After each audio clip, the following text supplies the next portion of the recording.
What's up, ladies and gents, and welcome back to the Tech Cash House. So if you like this content, feel free to leave a like, share, and subscribe, and hit that little notification button below to receive an update every single time the Tech Cash House uploads another video.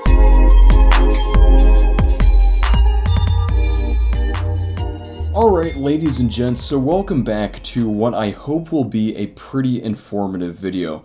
So this video will be covering Bitcoin mining in the month of December. Of course, the year is 2017. The price of Bitcoin recently, I should say, has been fluctuating, not too much, but it's been kind of on a bullish pull, and I do believe that it'll actually become bearish. Maybe at least for a little while, and then it'll probably pull back bullish if I had to guess.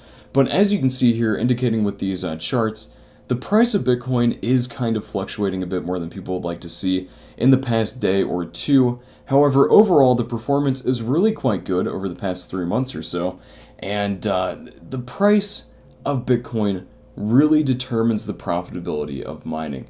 So if you're watching this video and the price of Bitcoin is now $20,000 per coin, obviously that's going to be a little bit different and it will skew values. Keep in mind that while I'm making this video, the value of Bitcoin is currently right around 10,000 USD per coin. So in the future, if the price of Bitcoin is lower than 10,000 USD per coin, that could also make a difference. Also, please keep in mind that Bitcoin miners are extremely hot. If you have them in a small dorm room or in a small confined space, it's going to get toasty and you might regret putting it in there.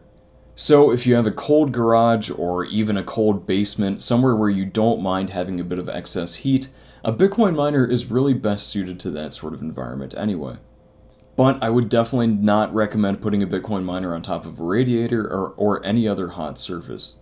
Also, please keep in mind that Bitcoin miners are loud. They sound like a large box fan running 24/7. So if you live in a small area and want to have your Bitcoin miner under your bed, for example, please keep in mind that it's going to be loud and hot. If you don't mind the volume, then, that's good, but please keep this in mind. If you've never experienced a Bitcoin miner, they are extremely loud.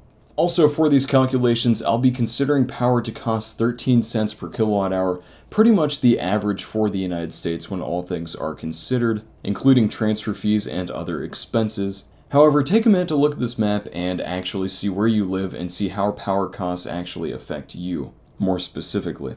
And then I've also included a map of Europe, so if you want to take a minute to look at this, that's also not a bad idea, kind of to gauge how power costs affect you. But like I said, for this video, all of the tests that we'll be running are actually measured at 13 cents per kilowatt hour. Also, the pool fees for this video will be calculated at a flat rate of 0.5%. So let's go ahead and start things out with the Antminer U1. Now, I've made a lot of videos about the Antminer U1, so if you want to skip the first few minutes of this video, please feel free and skip ahead to the more power-intensive miners. So the hash rate for the U1 is 1.8 gigahashes per second. It uses 2 watts of power, 13 cents per kilowatt hour, pool fees 0.5%, and the hardware cost here is actually about 46 USD per miner. So as you can see here, the profit per year using an Antminer U1 would actually be a loss of $1.06. Not really worth your while.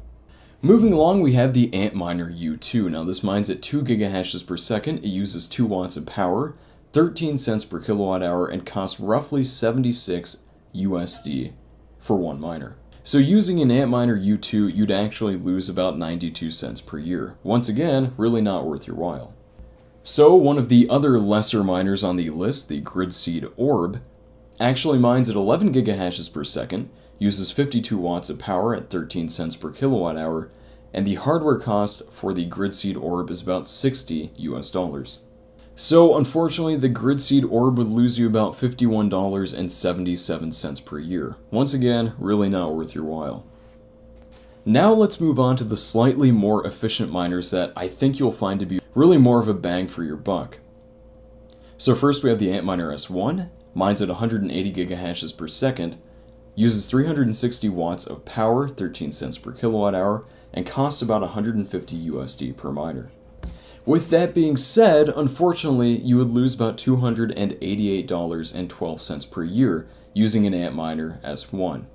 Still really not power efficient to be worth your while. So with that being said, let's look at the Antminer S3. This mines at 453 gigahashes per second, uses 355 watts of power at 13 cents per kilowatt hour. The hardware cost is 260 USD. So the Antminer S3 is improving a little in that you'd only lose $97.62 per year using this miner. Alright, so now we're going to move on to the real meat and potatoes of this video, and that is actually starting with the Antminer S7, a much more viable miner that actually has a pretty decent hash rate. This mines at 4,730 gigahashes per second, uses 1600 watts of power, with power costing 13 cents per kilowatt hour, and the total hardware cost is 1100 USD. So an Antminer S7 would actually earn you about $1,379.89 per year in terms of annual profit, which is actually getting better. That's really not all that bad. Next we have the big, bad, usually extremely overpriced Antminer S9. Now the S9 mines at 13,500 gigahashes per second, uses 1300 watts of power, with power costing 13 cents per kilowatt hour, and the total hardware cost on eBay currently is around 2,800 USD. Pretty expensive. However, an Antminer S9 would earn you roughly $7,658 per year, which is really pretty darn good. That means it has a break-even period of about 133 days, which is actually pretty respectable. However, the Antminer S9 isn't the only serious miner to think about. Enter the Avalon Miner 741. This mines at 7,300 gigahashes per second, it uses 1,150 watts of power, 13 cents per kilowatt hour. The hardware cost is 1,850 USD. That means the Avalon Miner 741 would earn you about $3,632.11 per year. Once again, this really isn't too bad. So next we have the Avalon Miner 6. This is a little less powerful, but it's still a pretty good bang for your buck. This mines at 3,500 gigahashes per second, uses 1,050 watts of power, 13 cents per kilowatt hour, and the hardware cost is roughly 900 USD. So with this miner, you'd earn about $1,173.58 per year, which is actually still pretty respectable for the initial cost of the miner. Last but not least, we have the Spondoolies SP20E. This mines at roughly 1,700 gigahashes per second, uses 1,150 watts of power, power costing 13 cents per kilowatt hour, of course, and the total hardware cost is roughly 400 USD. Not all that expensive. However, unfortunately, the mining power isn't really enough to overcome the power costs, and this miner would lose you about $158.81 per year.